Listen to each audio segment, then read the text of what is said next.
Romanos 10, 9 e 10 diz assim: se você confessar com a sua boca que Jesus é Senhor e crer em seu coração que Deus o ressuscitou dentre os mortos, o que vai acontecer com você? Será salvo. Pois com o coração se crê para a justiça, e com a boca se confessa para salvação.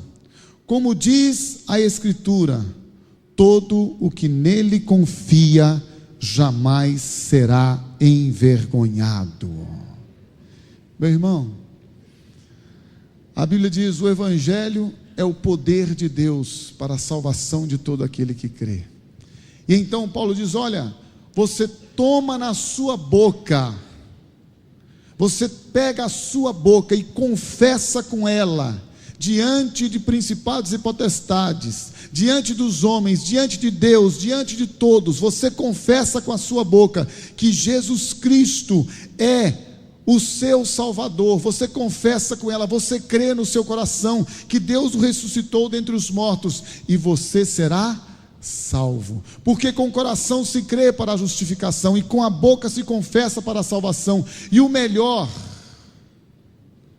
é quando Paulo diz aos irmãos em Roma, versículo de número 11: todo o que nele confia jamais será envergonhado. 1 de Tessalonicenses, vamos conferir alguns textos, capítulo 2, versículo de número 13: também agradecemos a Deus sem cessar o fato de que, ao receberem de nossa parte a palavra de Deus, vocês a aceitaram, não como palavra de homens, mas conforme ela verdadeiramente é, como palavra de Deus, que atua com eficácia em vocês. Atua com eficácia em quem? Os que creem. A palavra de Deus atua com eficácia em quem? Nos que creem. Agora preste atenção nisto. Você e eu podemos ouvir a palavra de Deus, podemos nos reunir aqui domingo após domingo, podemos participar dos G100s, podemos ler a Bíblia todos os dias, podemos decorar as Escrituras Sagradas, e mesmo assim não experimentarmos o poder de Deus que salva. E eu quero destacar aqui, é que a palavra de Deus, mesmo sendo ela verdadeira, como de fato é verdadeira, ela só opera, ela só atua, ela só realiza em nós aquilo que Deus estabeleceu, se você e eu decidirmos crer nela. Portanto, poderemos passar a nossa vida inteira, se formos nascidos e criados dentro de uma igreja evangélica, lendo a Bíblia, conhecendo a Bíblia, ouvindo a Bíblia, e mesmo assim não termos em nós o poder do Evangelho que salva. Por quê, amados? Porque segundo está escrito, esta palavra só opera em nós quando nós decidimos crer. E daí então vem a importância de você e eu lembrarmos do que Paulo disse aos irmãos que estavam em Roma: o justo verá da fé, fé na palavra, e a fé vem pelo ouvir, e o ouvir a palavra. Mas não sejais meramente ouvintes da palavra, mas praticantes da palavra, porque Jesus falou: aquele que ouve estas minhas palavras e não as pratica, eu vou assemelhar este homem ao homem imprudente, ao homem tolo, ao homem que ouviu sim, mas ele não colocou em prática. Então quando chegaram os tempos difíceis, as tribulações, as provações, as tentações, este homem caiu, a sua queda foi grande. Mas o homem que ouve estas minhas palavras e as pratica, eu vou comparar este homem a alguém que edificou a sua casa, a sua vida, a sua história sobre a rocha, com firmeza, com direção, com fé, com crença, com determinação. E este homem sofreu as mesmas coisas do outro, mas por crer no seu coração e praticar a minha palavra, ele permaneceu firme, porque eu fui aquele que o sustentei. Então, amados, em Hebreus, no capítulo de número 11, a Bíblia nos mostra que você e eu fomos chamados para viver pela fé, e fé na palavra, fé não naquilo que as pessoas doutrinariamente querem fazer conosco. Às vezes as pessoas querem nos ensinar doutrinas das denominações ou instituições. Eu não tenho nenhum problema, insisto, com denominação, com instituição, nem com ensino, nem com regras, nem preceitos. Deixa eu chamar a sua atenção para uma coisa importante. Às vezes eu ouço as pessoas criticando as denominações ou instituições que têm regras como não pode cortar o cabelo, não pode usar brinco, não pode usar maquiagem, não pode usar um batom, não pode usar uma calça comprida, não pode vestir uma blusa, o homem, sem ser com manga comprida, tem que estar abotoado até a gola, e tem várias coisas, não pode ter barba, tem que estar sempre com a barba feita, não pode ter cabelo grande o homem, a mulher não pode cortar o cabelo. Tudo isso são regras e doutrinas, preceitos humanos. Agora deixa eu lhe dizer uma coisa, meu irmão, com todo amor, alguém que vai para uma instituição que tem essas regras, eu não entendo por que, estando lá dentro, deseja mudá-las, sendo que existem tantas outras instituições que não têm essas regras. Então, se você e eu não estamos satisfeitos com as denominações, instituições, ou regras, ou doutrinas que se aplicam a elas, é só procurar uma em que você se encaixa, mas não se tornar um rebelde, porque os rebeldes são filhos do diabo, não é verdade? Agora, quando você e eu entendemos que Cristo nos chamou para a liberdade, quando você e eu entendemos que Cristo nos chamou para vivermos pela fé, nós vamos viver pela fé na palavra de Deus, cada um com a graça que dele recebeu, diz as Escrituras Sagradas. Mas o importante é que você e eu estejamos pautados na palavra de Deus, vivendo pela fé. E Hebreus 11 diz assim: ora, a fé é a certeza daquilo que esperamos, e a prova das coisas que não vemos, pois foi por meio dela que os antigos receberam um bom testemunho. Escute esse versículo. Pela fé, entendemos que o universo foi formado pela palavra de Deus, de modo que aquilo que se vê não foi feito do que é visível. Pela fé, entendemos que o mundo foi feito pela palavra de Deus. Quem disse? Deus. Está escrito. Posso eu não entender, cientificamente falando, mas se Deus disse que foi pela palavra que o mundo foi formado, e eu decidi crer na Bíblia, eu vou descansar. Eu não tenho que questionar. Ah, pastor, mas assim a sua fé é uma fé cega. Não, a minha fé, segundo Hebreus, é a certeza daquilo que esperamos, das coisas que se não veem. Eu creio, porque Deus disse, e eu decidi crer na Bíblia. Deixa eu fazer uma pergunta para você. Você já decidiu crer na Bíblia? É interessante você responder essa pergunta para você nessa noite. Para um pouquinho aí e pensa. Você já decidiu crer na Bíblia? Ou você ainda está questionando as coisas concernentes à Bíblia? Versículo 6 de Hebreus 11. Sem fé é impossível o quê? Agradar a Deus. Pois quem dele se aproxima, preste atenção na Bíblia, amado, precisa crer que ele existe e que recompensa aqueles que o buscam.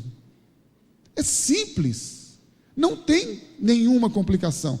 Se eu me aproximo de Deus, eu preciso crer que Ele o quê?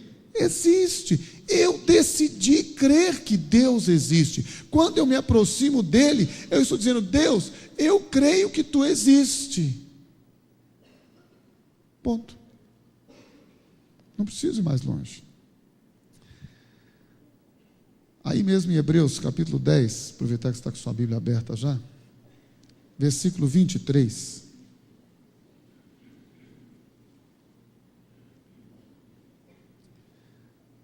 Eu vou ler do versículo 19 em diante para você contextualizar-se melhor.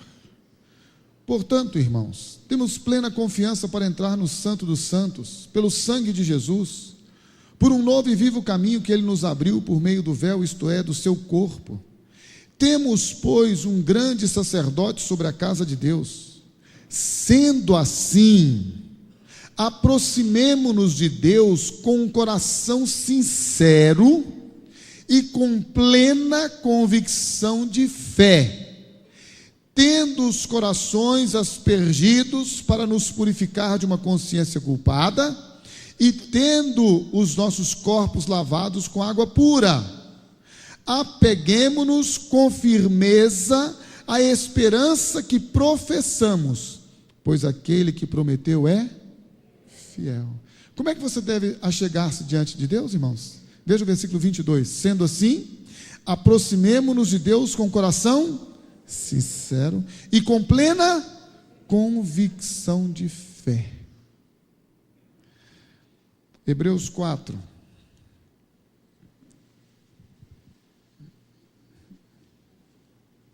Versículo 14. Daqui a pouco você vai entender onde eu quero chegar, tá? Vai guardando a palavra. É a semente que está sendo colocada no seu coração. A palavra de Deus não é semente? Fostes regenerados de semente incorruptível pela palavra de Deus. Está lá em 1 de Pedro 1, 23. Hebreus, capítulo 4, versículo 14. Portanto, visto que temos um grande sumo sacerdote que adentrou os céus, Jesus, o Filho de Deus, apeguemo-nos com toda a firmeza à fé que professamos. Pois não temos um sumo sacerdote que não possa compadecer-se das nossas fraquezas, mas sim alguém que, como nós, passou por todo tipo de tentação, porém sem pecado. Assim, aproximemo-nos do trono da graça com toda a confiança, a fim de recebermos misericórdia e encontrarmos graça que nos ajude no momento da necessidade. Amados, Deus está dizendo para você e para mim: olha, eu não quero sacrifício, eu não quero penitência, não.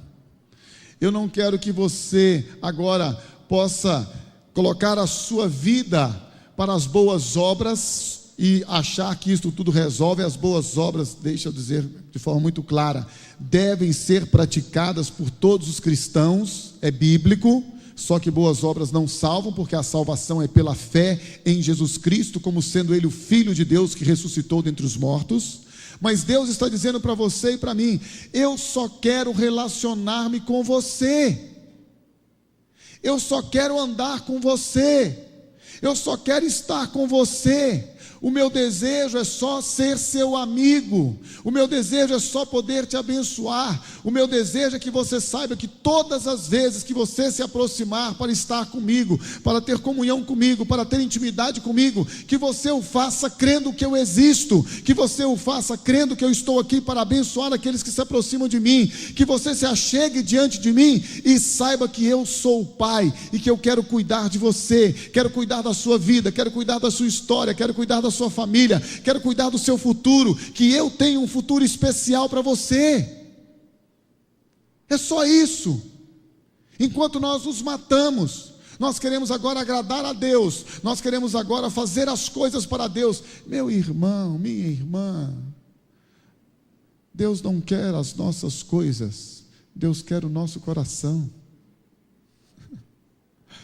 Deus não quer o nosso trabalho, Deus quer a nossa santificação.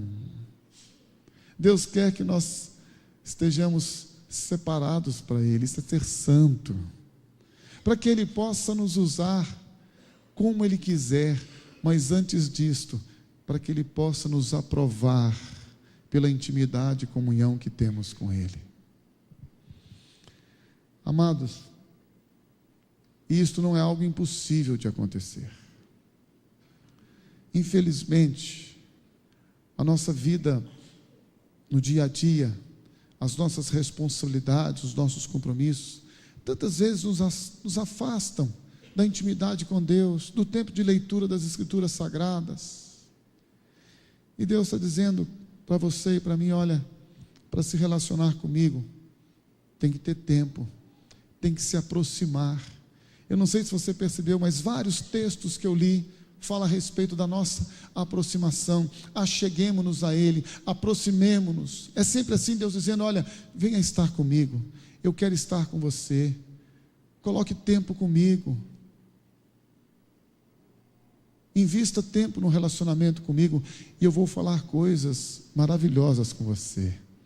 Buscar-me-eis e me achareis, quando me buscardes de todo o vosso coração.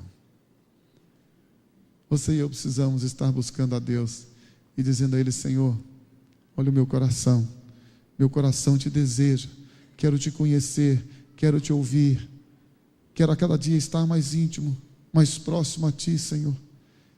Quero estar vivendo para Ti, para o Teu louvor, para a Tua glória. Porque, amados, quando Jesus esteve nesta terra, Ele esteve aqui como você e eu, carne e sangue. Ele não era super-herói. Uma das imagens que o missionário Carlos passa no vídeo aqui, quando está apresentando a Bíblia, falando sobre as questões dos desenhos animados, passa o Superman. E aí os nossos filhos, só fazer uma pergunta para você: seu filho, criança, quem é o herói dele? Ele já disse para você assim: papai, Jesus é meu herói. Ele já falou isso com você? Meu irmão, Jesus, neste mundo, assumiu a nossa semelhança, para que nós, neste mundo, pudéssemos assumir a semelhança dele. Ele assumiu a nossa natureza humana, sangue e carne, para que nós pudéssemos assumir a natureza divina dele. Jesus, em Lucas, no capítulo de número 22, compartilhando com seus discípulos, eu lembrei do pastor Esdras e do pastor Osmar, que eles sempre dizem: aquele que não confessa a tentação, o pecado vem a fazê-lo. E sabe, amados, hoje, meditando nas Escrituras, quando eu li este versículo, eu lembrei e disse: Senhor, que coisa maravilhosa! Jesus não escondia dos seus discípulos a tentação que ele vivia, os momentos de crise, de tentações que ele vivia, ele compartilhava, ele deixava isso aberto. As tentações de Jesus nunca trouxeram para ele vergonha, nunca trouxeram para ele vexame, nunca trouxeram para ele hipocrisia. Ele nunca fingiu ser quem ele realmente não era. Ele nunca escondeu dos seus discípulos, nem daqueles que estavam próximos a ele, a sua intimidade, o seu interior, os seus sentimentos. Ele nunca fez isto. E esse texto então, de Lucas 22, no versículo 28, Jesus fala assim: vocês são os que têm permanecido ao meu lado durante as minhas provações. Algumas traduções dizem: durante as minhas tentações.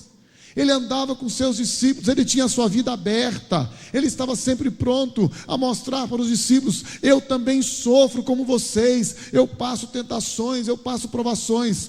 Lá em Lucas capítulo 4, abra sua Bíblia lá, por gentileza.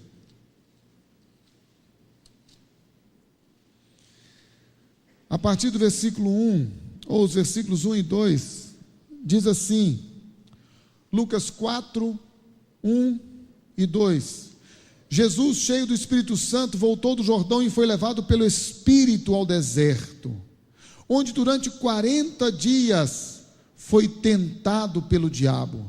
Não comeu nada durante esses dias e ao fim deles teve fome. Jesus tinha sangue e carne, ele tinha estômago, ele comia, bebia. E diz a Bíblia que depois de jejuar 40 dias, o que ele teve? Fome. Hebreus capítulo número 4. Hebreus 4.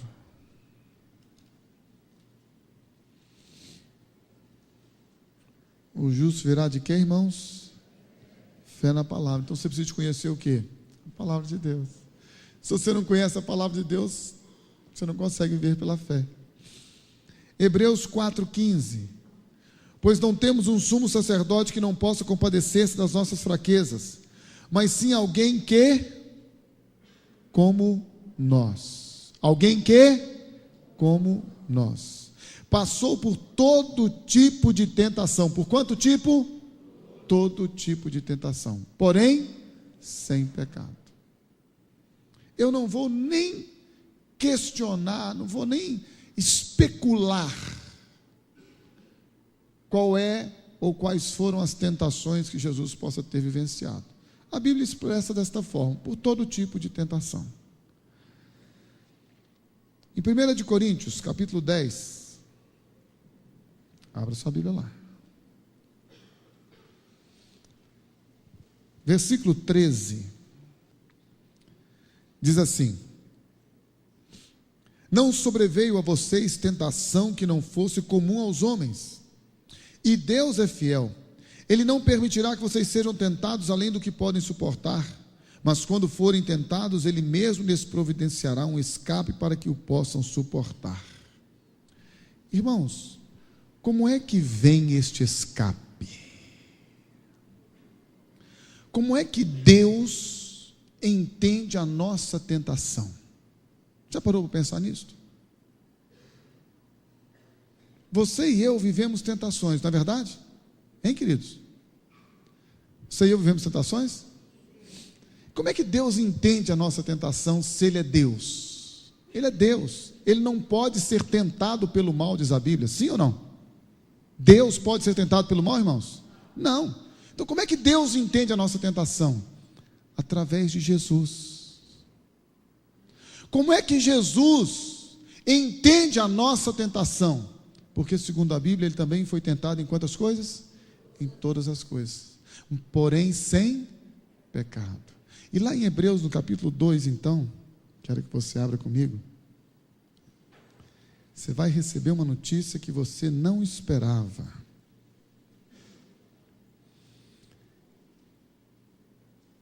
Deus é maravilhoso.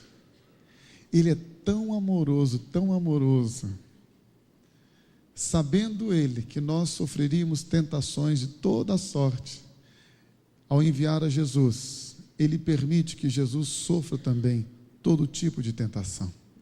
E hoje, quando você e eu somos tentados, diz a Bíblia, nós temos um Deus que é fiel e que não nos permite sermos tentados acima do que podemos suportar. E em Hebreus capítulo 2, versículo 18, a Bíblia diz: porque tendo em vista, Hebreus 2, 18, porque tendo em vista o que ele aqui é Jesus, mesmo sofreu quando tentado, leia agora a sua Bíblia para que fique gravado isso no seu coração. Ele é capaz de socorrer aqueles que também estão sendo tentados. Diga aleluia, meu irmão. Deus está dizendo para você: descansa e creia que eu vou te sustentar. Descansa e creia que eu vou te sustentar na hora da tentação, na hora da provação, na hora que as coisas estiverem apertadas para você. Achegue-se a mim com um coração sincero, puro, achegue-se a mim crendo que eu existo, que eu sou Deus. Aproxime-se de mim com inteira certeza de fé e eu vou te livrar, e eu vou te sustentar, e você vai permanecer santo em toda a sua maneira de viver. Por que, amados? Porque Mateus capítulo 4 nos ensina algo tremendo, que eu quero compartilhar com você nesta noite.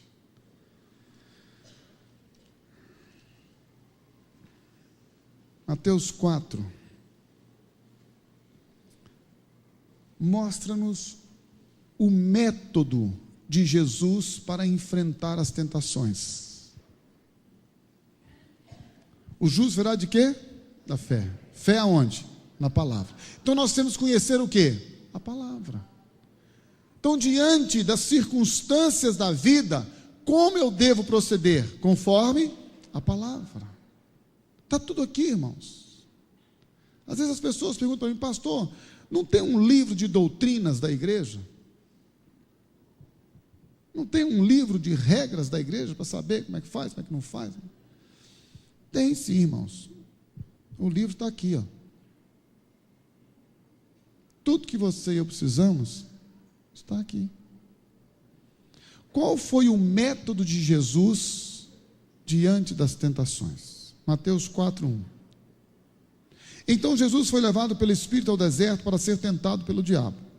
Depois de jejuar 40 dias e 40 noites, teve fome. O tentador aproximou-se dele e disse: se és o Filho de Deus, manda que estas pedras se transformem em pães. Jesus respondeu. Irmãos, o que Jesus respondeu? Está escrito. Jesus não começou a bater boca com o diabo. Diante da tentação, diante da dúvida, diante do questionamento, se és, irmãos, se és, deixa eu lhe dizer uma coisa. Hoje nós lemos aqui pela manhã, no Evangelho de João, capítulo 5, versículo 24, se não me falha a memória, que aquele que crê em Jesus tem a vida eterna e passou da morte para a vida. Então deixa eu lhe dizer uma coisa: se você crê em Jesus como seu Salvador e como seu Senhor, crê no seu coração e confessa com a sua boca, você é filho de Deus. Aí o diabo vem e diz assim para Jesus: se és filho de Deus. Aí Jesus respondeu para ele no versículo 4: está escrito, nem só de pão viverá o homem, mas de toda a palavra que procede da boca de Deus. Então o diabo levou a cidade santa, colocou-o na parte mais alta do templo e lhe disse: se és o Filho de Deus, joga-te daqui para baixo, pois está escrito. Ei, o diabo sabe Bíblia. Aham, você não contava com esta. O diabo sabe Bíblia. E vou te falar mais: se você quiser enfrentá-lo, você vai ter que saber mais do que ele, ou vai ter que ter mais convicção do que ele. Pode até não saber mais texto, mas você tem o Espírito daquele que o venceu habitando dentro de você, porque maior é o que está em nós do que aquele que está no mundo. Eu posso não saber todos os textos bíblicos, o diabo sabe, mas eu sei de uma coisa: o meu Deus me fez filho dele, e eu não posso duvidar disso, porque foi ele quem disse. Mas o diabo vai em cima. É Bíblia? É. Então tá bom, Jesus, vamos lá. Se é Bíblia, está escrito, disse o diabo, já que é para falar da Bíblia. Ele dará ordens a seus anjos a seu respeito, e com as mãos eles os segurarão, para que você não tropece em alguma pedra. Jesus respondeu-lhe: eu gosto. Eu amo isto. Eu amo a palavra de Deus. Jesus não fica brincando, não fica discutindo. Jesus diz: olha, Satanás, está escrito. Aí ele diz: também está escrito. Aí diz o versículo 7: Jesus respondeu: também está escrito, não ponha à prova o Senhor, o seu Deus. Depois o diabo o levou a um monte muito alto e mostrou-lhe todos os reinos do mundo e o seu esplendor, e lhe disse: tudo isto te darei, se te prostrares e me adorares. Aí foi longe demais.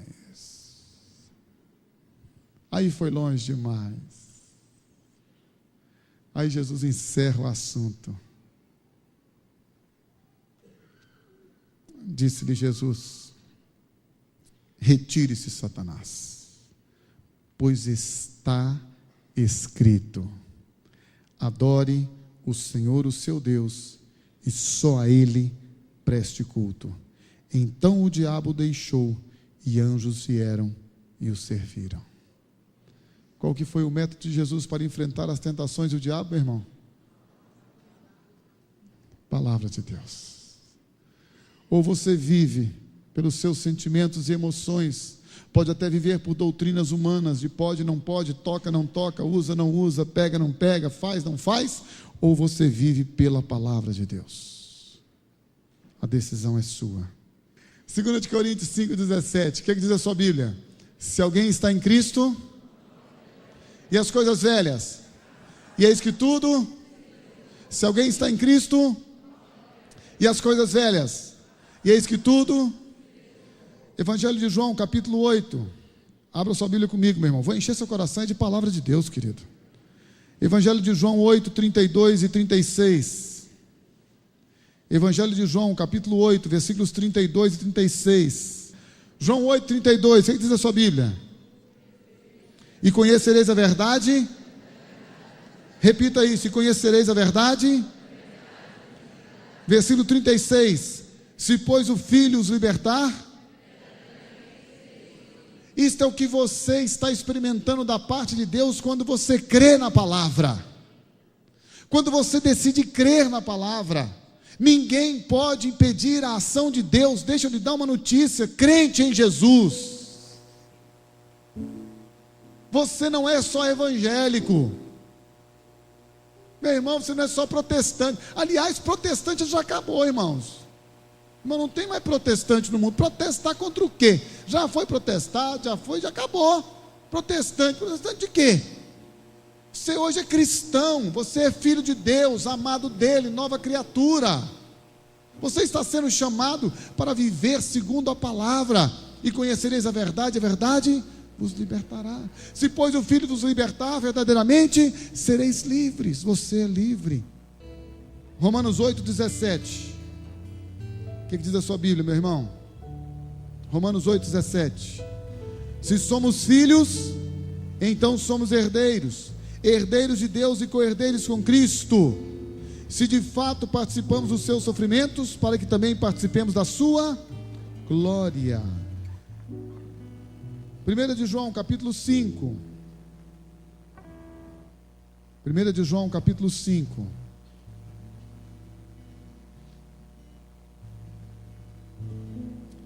Versículo 12. Você hoje vai poder tomar uma decisão, meu irmão: crer ou não crer, seguir ou não seguir a Jesus. 1 de João 5,12. Quem tem o Filho, quem não tem o Filho de Deus. Evangelho de João agora, capítulo 5, versículo 24. Evangelho de João, capítulo 5, versículo 24.